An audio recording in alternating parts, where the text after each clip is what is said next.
Now you may be wondering, why am I showing you the Toyota Center? What does that have to do with Howard Hughes?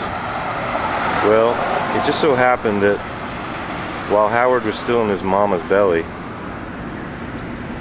the Hughes lived at 1404 Crawford Street. And their house was basically about 5 rows back from center court at the Toyota Center. Ripley's Believe It or Not. And because his mother was afraid that he'd catch something with all the mosquitoes, they went up to Humble, Texas, which is just north of Houston, to actually have Howard. So he was born in Humble. This is the Beaconsfield. You can see it was built in 1909, and Howard Hughes lived here when he was a kid, when he was about 11 years old.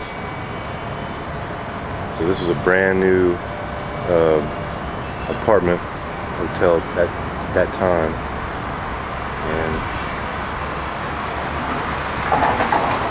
And this is a distant shot from the Beaconsfield.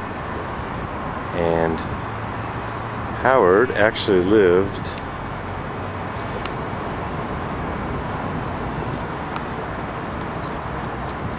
in room 2A. So he lived right there.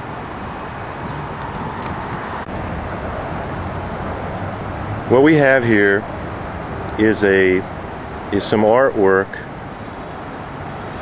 displaying the exact location of the Sharp Hughes tool company.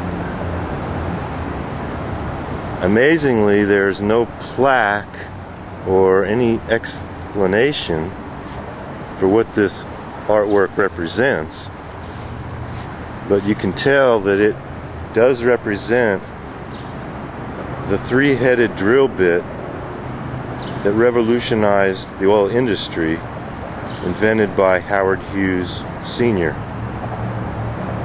What's more astonishing is this just happens to be the location of the University of Houston downtown. I don't know if the land was donated to the university by Howard Hughes or the Hughes family, but this is the exact location of Hughes Tool.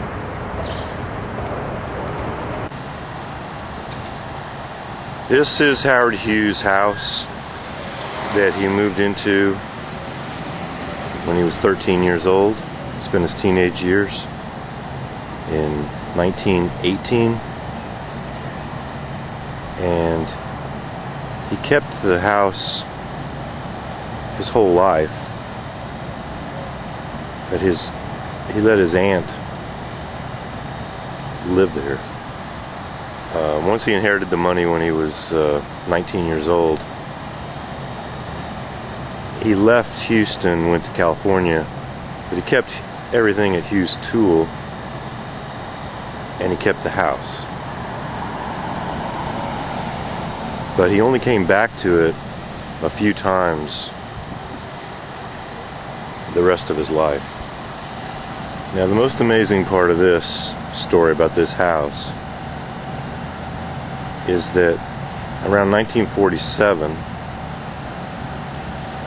I'm not sure if his aunt donated the house or exactly how it transferred over, but the University of St. Thomas was just to the northeast, and it worked its way in this direction.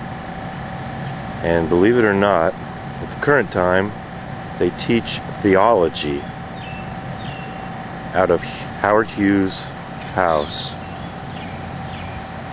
and it's part of the University of St. Thomas. It's just part of the campus now. And unbelievable, but true.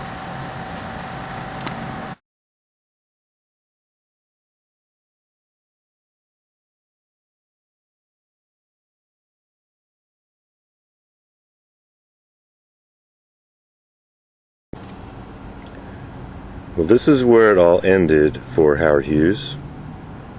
He had been dying in Mexico, and as they flew back to Houston,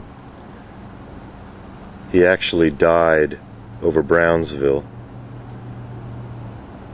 So by the time he got here, he was dead, and he hadn't been in Houston for many years. He only came back to Houston a few times after he turned 20 years old. But here is buried, you can see him, his aunt, and his father all buried in the same plot.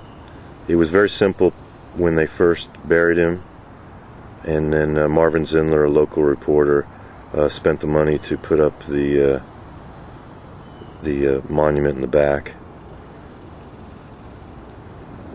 This is a view from the ground.